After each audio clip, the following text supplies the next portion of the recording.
बिस्मिल्लाहिर्रहमानिर्रहीम। अहबाब वक़ार, अस्सलामु अलैकुम रहमतुल्लाहि ताला व बरकातुहू। सर्दियों के मौसम में गांव में, देहात में, खेतों में ये चीज़ें, ये बरसीम के पौधे हैं। बरसीम काश्त किया जाता है जानवरों को चारा डालने के लिए। और सर्दियों के मौसम में जानवर बड़ा खुश होकर और पेट भर कर ये चारा खाता है। इसमें एक हैरानकुन चीज़ मैं आज आपको बताने वाला हूँ, सुनकर हैरान रह जाएंगे। बहुत ही कम लोग हैं जिनको इसके बारे में कुछ मालूमात है। ये देखें, ये बरसीम के पौधे हैं और इस बरसीम के पौधों में ये एक पौधा है जिसको काशनी का पौधा कहा जाता है। ये इसके पत्तों की हैत है, शक्ल शबाहत है। ये देखें, ये काशनी के पत्ते हैं उसके।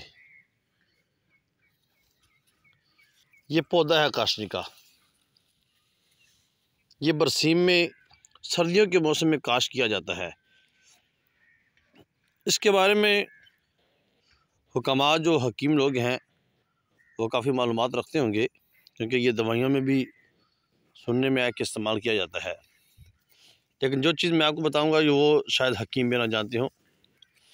इसके बारे में अल्लाह के पाक महबूब करीम सल्लल्लाहु अलैहि वसल्लम ने इरशाद फरमाया, काशनी का पौधा एक ऐसा पौधा है कि जिस पर कोई ऐसा दिन नहीं गुज़रता कि जिस दिन इस पौधे पर जन्नत के पानी के कतरे न गिरते हों। यानी कि रोज़ाना इस पौधे पर जन्नत के पानी के कतरे गिरते हैं। ये अल्लाह के पाक महबूब करीम अलैहिस्सलातु व तस्लीम का फरमान अली शान है। ये इसलिए तो हुक्मा इनको तबीब हज़रात दवाइयों में इस्तेमाल करते हैं।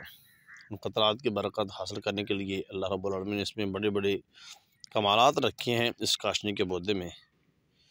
तो हमें भी चाहिए कि अगर हमें इससे फ़ायदा हासिल करने की सलाहियत हो, इसकी समझ बूझ हो, तो इससे हमें फ़ायदा हासिल करना चाहिए। ये ज़्यादा से ज़्यादा लोगों को शेयर करें ताकि लोगों को इसके बारे में मालूमात हो, तो इससे जो फ़ायदा हासिल करना चाहे वो फ़ायदा हासिल कर सके।